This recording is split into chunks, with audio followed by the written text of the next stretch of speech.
Have you seen it, ladies? The new food guide pyramid that has come out this month?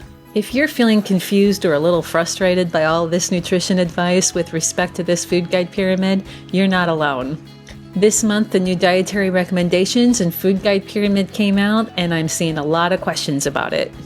Today, we are talking about how to look at these dietary guidelines in our perimenopause and menopause years and approach it in a way that improves our nutrition, not makes us feel like we're doing something wrong.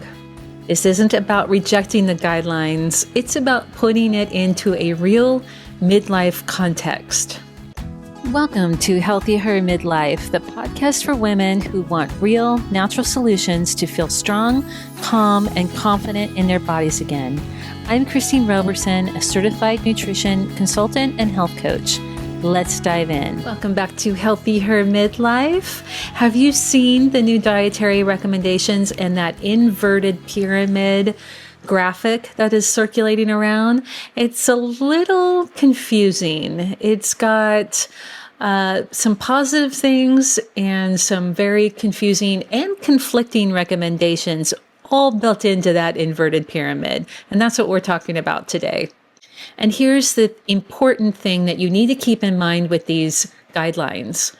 These guidelines are written for the general population. They are meant to be minimum baseline recommendations to reduce the risk of disease across millions of people and demographics. They are designed to reflect the average in America. They are not designed to address hormonal changes. They don't address sleep disruptions. They don't address chronic stress or changing energy needs. And they don't address muscle and bone loss in menopause. So when midlife women try to follow these guidelines exactly to the T and they still aren't feeling better, this is not a loss or an indication that you're doing something wrong. It's simply a mismatch. These guidelines are a starting point in the nutrition discussion. They are not your personalized plan. So let's talk about what this new dietary recommendation, the inverted pyramid, gets right. And there are some things that, as a holistic nutrition consultant, I am applauding. This most recent version is prioritizing whole foods. It's also prioritizing plant-rich proteins and foods. It's offering more of a variety of foods, and it's limiting processed foods. And for many people, and probably the average American eating the standard American diet, this is all good news. This will support their digestion, their heart health, their blood sugar regulation, and their long-term wellness. So yes, there is value so far that we see in this inverted pyramid. But let's look a little closer. Let's get under that hood, because this is where it starts to get tricky for midlife women and a little confusing for everybody. One area that's causing a lot of confusion is with respect to the guidelines recommendations on saturated fat.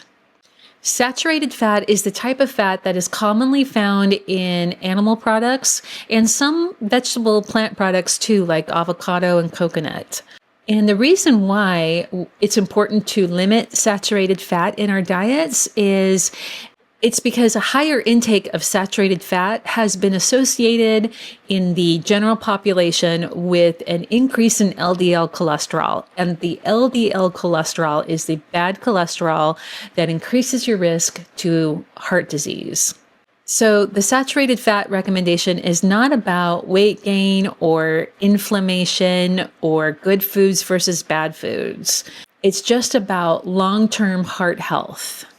And long-term, you are at an increased risk of heart disease if you eat a lot of processed foods and low fiber, consistently resulting in a high saturated fat diet. So we know that saturated fat is bad for us. So let's look at what this new guideline recommends for saturated fat. This gets interesting. The recommendation is less than 10% of your daily calorie intake from saturated fat. On a 2,000 calorie average daily diet, that means no more than about 20 grams of saturated fat per day. Now that number matters, so remember that number, no more than 20 grams a day of saturated fat. Because now let's look at that inverted pyramid again. And here's where the confusion really amplifies.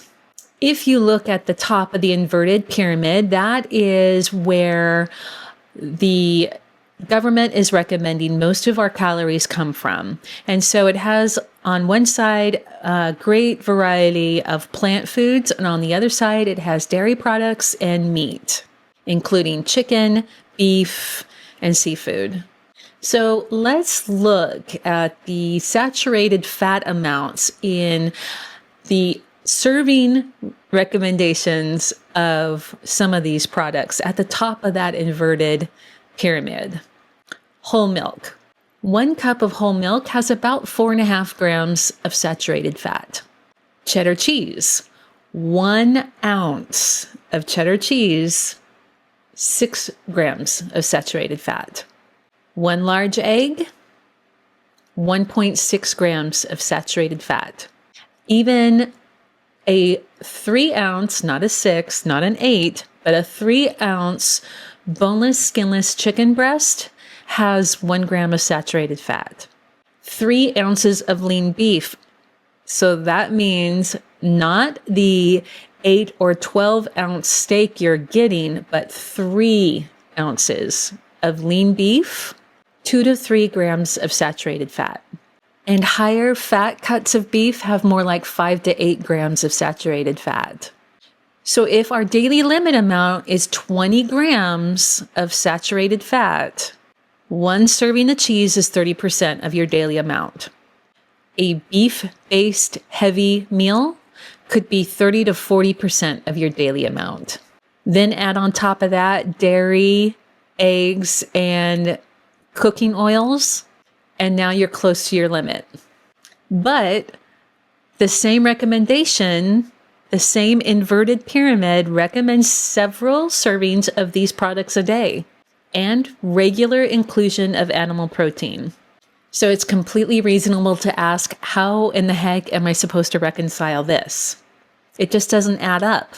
It's like trying to budget, or it's like trying to reconcile your checkbook and you're overdrawn and you still got to pay your bills. And these recommendations become increasingly confusing in our midlife years because it just doesn't address our needs. These guidelines assume that we are not skipping meals, that our stress levels are totally fine, and that our energy levels are very high, and we are eating consistently every day, and that we are getting plenty of protein every day. But you and I know that that is not how us midlife ladies operate.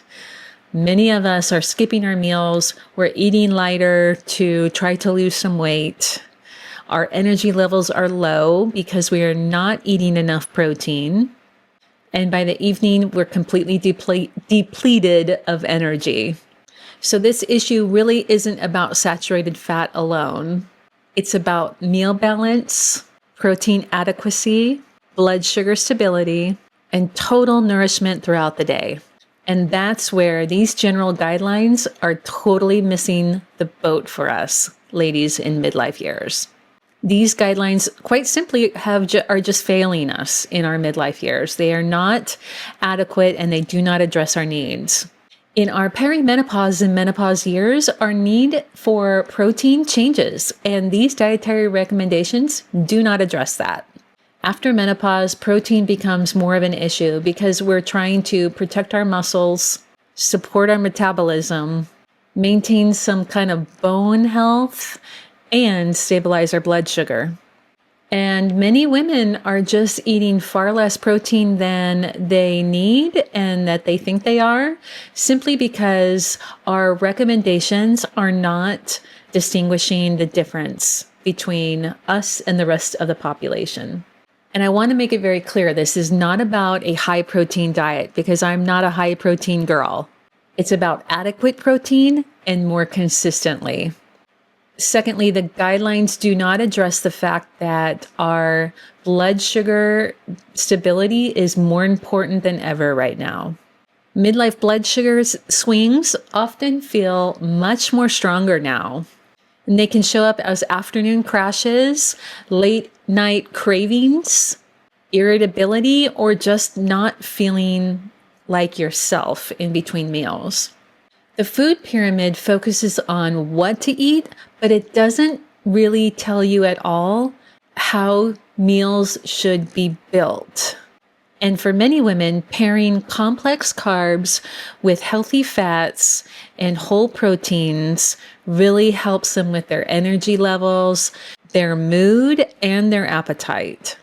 Another thing that the new recommendations do not address for us midlife women is they are not taking into consideration that we want to, we need to protect and preserve our muscle and bone mass.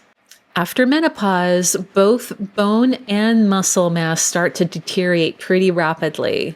And that means that resistance training really is critical right now, as well as adequate protein intake and eating enough.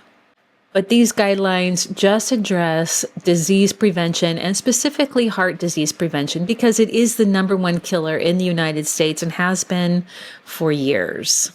So it is rightly so and justified in building these guidelines to protect us against heart disease. But what it doesn't protect us against is muscle loss and bone loss. And that is one of the key things that us midlife women really care about. And lastly, the food guide pyramid is not addressing energy and recovery. Many of us women approach our midlife years already exhausted, am I right? Now we're going to layer in a lot of stress, sleep disruptions, and mood swings. And that advice in the food guide pyramid all seemed well and good in our 20s, but it doesn't work for us anymore. Eating too lightly or over-restricting in our diets can increase all of those things. It can increase your stress. It can increase your irritability and mood swings, and it can wreak havoc on your sleep. And it can increase your food cravings. Our midlife bodies often need more support, not more restraint. So let's talk about a meal framework that is actually very powerful and much more appropriate than the food guide pyramid for us in our midlife years. This is a simple meal framework, no rigid rules. My framework has 4 main parts to it. Number 1 is clean, proper protein.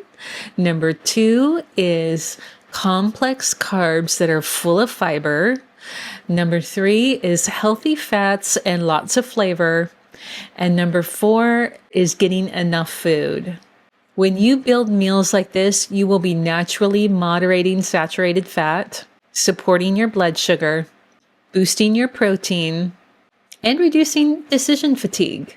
And the beauty of it is that it actually works across many eating styles, whether you are a carnivore or a vegan or anything in between. This framework works for everybody. Make sure you get your protein, your complex carbs, your healthy fats and flavor, and that you're eating enough. So what does that mean, eating enough? You're going to eat when you're hungry, and you're going to stop eating when your body tells you you've had enough. Simple as that. So these new nutrition guidelines are a foundation, but they are not a verdict. These guidelines are perfect for you if you do not eat any plant foods, you are not a vegetable or a fruit eater, or you eat a lot of processed foods. This is a great start for you. This is a great foundation for you if that's who you are. But keep in mind, your energy, your digestion, your mood, your satisfaction, and your sleep matter more than adherence to a general population food guideline. So send me a comment on this video. What do you think about the new food guide pyramid and the nutritional recommendations that we saw come out this month? And if you're feeling unsure about how to adapt these guidelines to your body and your particular situation and your health, that's exactly what I help women with in my coaching calls. And I do offer a free wellness consultation, and it's available on my website at healthyhermidlife.com/coaching. It's about a 20 or 30-minute conversation with you and I about what is going on and what some supportive next steps might be. And while you're on the website, be sure to check out my free Midlife Metabolic Reset Guide. It is available at healthyhermidlife.com/reset. And it is a great booklet that gives you all kinds of tips and advice for improving your energy and improving your metabolism through simple diet and lifestyle changes. All right, ladies, that's all I have for you this week. I hope you enjoyed it. If you did, let me know in the comments. Also, consider giving it a like and a share. It really does help me grow. If you are listening to this on your favorite podcast device, please consider subscribing to the channel and also giving it a positive review. Thank you for joining me this week, and I will see you next week on Healthy Her Midlife. Thanks for spending time with me on Healthy Her Midlife. If today's episode spoke to you, download your free Midlife Metabolic Reset Guide or book a coaching call at healthyhermidlife.com. See you next time.